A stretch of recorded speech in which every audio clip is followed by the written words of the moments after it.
processo de aprendizagem é incrível. Inicia pela entrada dos estímulos até o processamento das funções executivas, gerenciando então toda essa potencialidade aprendida e executada. Vejam o que Pires fala. A sensação capta os estímulos do meio externo. A percepção recebe as informações sensoriais, dando significação a esse estímulo. A atenção seleciona o foco da atividade. A memória evoca e fornece informações armazenadas. A linguagem comunica essas ideias e sentimentos. As habilidades viso-construtivas integram essas informações num todo maior. O pensamento e o raciocínio processam mentalmente essas ideias, e as funções executivas gerenciam todas essas atividades.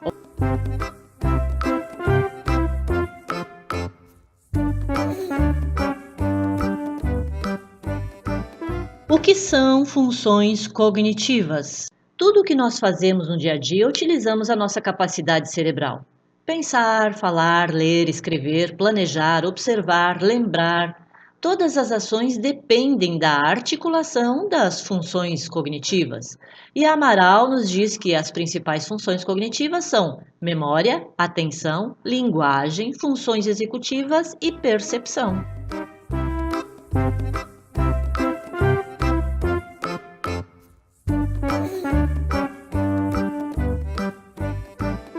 O que seria sensação? Segundo o dicionário, é a ativação de uma função sensorial, uma experiência simples, vivida e produzida por um estímulo.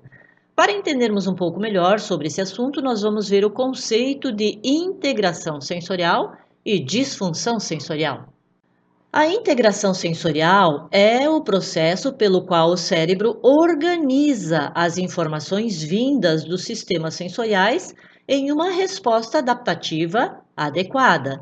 Já a disfunção sensorial é a inabilidade para modular, discriminar, coordenar ou organizar essas sensações de maneira adaptativa para responder adequadamente às demandas ambientais.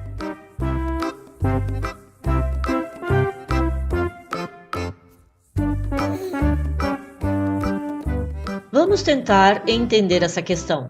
Todos nós temos graus, níveis ou volumes diferentes de entrada sensorial. Alguns têm problema de audição, por exemplo, enquanto que outros apresentam uma audição muito mais aguçada, se irritando com alguns sons. Para entendermos um pouco melhor, vamos ver o depoimento da Mary Temple Grandin, que é uma pessoa com autismo que revolucionou as práticas para tratamento racional de animais em fazendas e abatedouros. Sugiro, inclusive, que você conheça melhor a história dela. Ela vai nos ajudar a explicar um pouco melhor sobre essa questão da sensibilidade. Ela nos diz assim: meus sentidos são super sensíveis ao barulho e ao toque.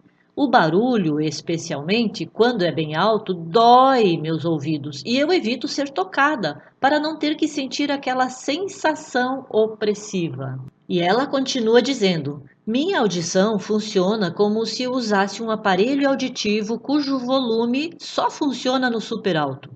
É como se fosse um microfone ligado que capta todo o barulho ao redor. Eu tenho duas escolhas: deixar o microfone ligado e ser inundada pelo barulho ou desligar. Minha mãe conta que algumas vezes eu agia como se fosse surda. Ixi, espera aí. Ah, que agora deu um nó na cabeça. Então, além de nós termos níveis de entrada sensorial diferente, ainda há pessoas com disfunção nessas entradas? Sim, é isso mesmo.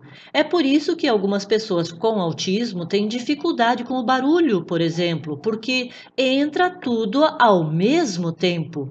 Ele escuta você falando, o telefone tocando, o passarinho cantando, o carro buzinando, tudo ao mesmo tempo, não há um filtro. E por isso, para esse cérebro, é muito estressante.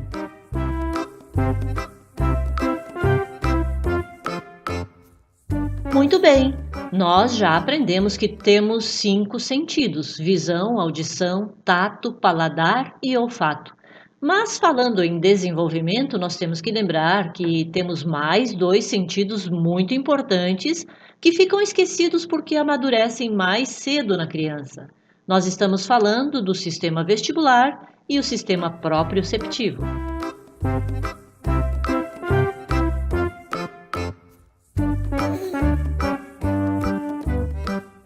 Vamos falar um pouco sobre o sistema vestibular. O sistema vestibular passa despercebido porque ele funciona a nível subcortical. Ele possui um papel muito importante nas habilidades da postura do corpo e da cabeça, no equilíbrio e na suavidade das ações. Então, o sistema vestibular é um sistema muito importante, porém, é um dos primeiros sentidos a amadurecer e, portanto, fazem parte das primeiras experiências sensoriais da criança.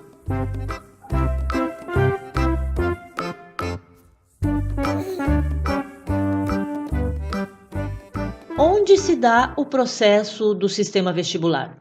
Aqui nós temos o canal do ouvido, da audição. Aqui atrás nós temos a cóclea, onde se dá a audição. E mais acima, há três canais semicirculares. Esses canais semicirculares são responsáveis pelo sistema vestibular. Dentro deles há um líquido que se chama endolinfa. E aqui nessa parte mais gordinha, os três canais têm essa parte mais gordinha. Nessa parte fica a cúpula, que é uma estrutura que apresenta alguns cílios.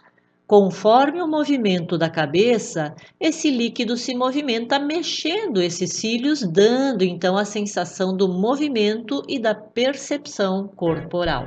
Nesta animação, nós vamos poder ver como o sistema vestibular funciona. O sistema vestibular nos dá a informação da posição e do movimento da cabeça. Ele participa, junto com a visão e a propriocepção, do equilíbrio do corpo. Estamos vendo então as duas estruturas, uma de cada lado da cabeça. Essa é a estrutura do sistema vestibular. Estamos vendo na parte de cima os canais semicirculares, que são três. Também a parte mais gordinha, onde se encontra a cúpula. Agora nós vamos poder ter uma ideia do movimento da cabeça. Foi colocada essas três bolinhas para termos uma ideia de como o líquido funciona dentro dos canais semicirculares. Então, conforme o movimento da cabeça, esse líquido se movimenta, movimentando também os cílios que estão na cúpula. Então, dependendo do movimento, é um canal semicircular que estará funcionando.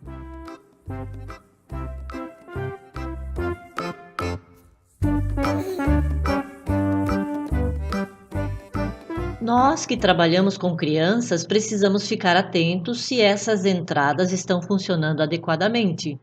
Lima nos diz assim: crianças com processamento vestibular inadequado podem ter reações emocionais impróprias e comportamentos muito semelhantes aos processamentos táteis inadequados. São inseguras frente às possíveis situações de perigo, de queda ou onde elas estão em relação às outras pessoas e objetos.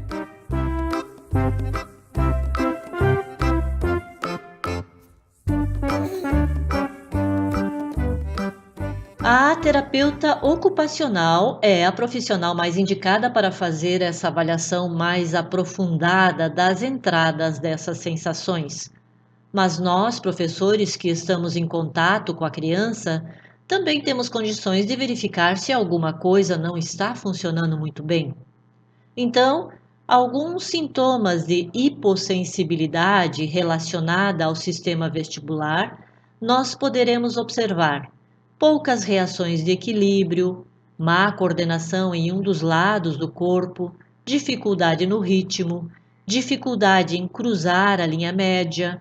Geralmente a criança apresenta falta de confiança, reações de derrota, ou seja, ela diz que não sabe fazer, não quer fazer, problemas de linguagem e articulação, baixo planejamento motor, permanece muito tempo nos brinquedos de girar sem ficar tonto e tem um prognóstico bom porque o sistema vestibular pode ainda não ter amadurecido adequadamente. Agora, as crianças que são hipersensíveis ou que a entrada é demasiada, elas podem apresentar intolerância aos movimentos, pode apresentar defensividade tátil ou auditiva, reações exageradas aos estímulos vestibulares, não gosta de playgrounds, parques, não gosta de pular, de virar cambalhota, apresenta medo de cair e insegurança gravitacional. As atividades que podem auxiliar no amadurecimento desse sistema vestibular são bem simples.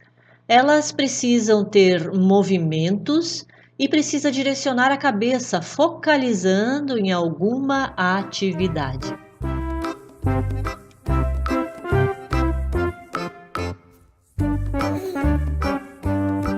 Agora nós vamos falar sobre o sistema proprioceptivo. Esse sistema é responsável pelas informações que vêm do corpo, é a autopercepção. Esse sistema ajuda o cérebro dizendo onde e como os membros estão posicionados. Vale a pena a gente lembrar, por exemplo, quando estamos dormindo, nós nos viramos sem perceber. O próprio corpo pede mudança de posição quando se sente desconfortável. O mesmo acontece quando estamos sentados, com frequência mudamos a posição. Como conceito de propriocepção, Sachs nos diz assim que é um fluxo sensorial contínuo, mas inconsciente das partes móveis do corpo, músculos, tendões, articulações, e pelo qual sua posição, tono e movimento são continuamente monitorados e ajustados, porém, de um modo oculto para nós, por ser automático e inconsciente.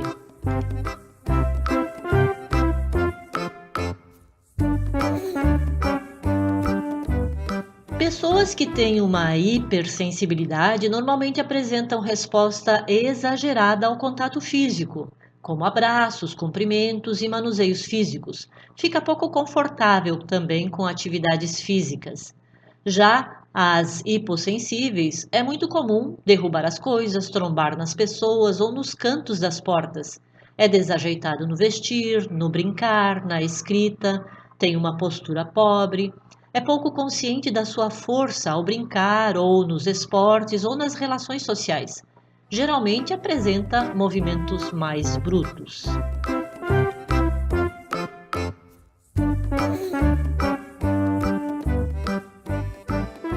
Atividades proprioceptivas geralmente servem para sentir o corpo, tanto relacionado com o conhecimento quanto a sensação do corpo, como por exemplo, uso de fantasias, coletes, malhas, brincadeiras como cabo de guerra, estátua, atividades de pintura do corpo, entrar dentro de caixas de papelão, arremesso, tiro ao alvo, pular em colchões ou no pula-pula, sanduíche humano. São inúmeras as brincadeiras, com bola também, massagem, rolar, entre outras.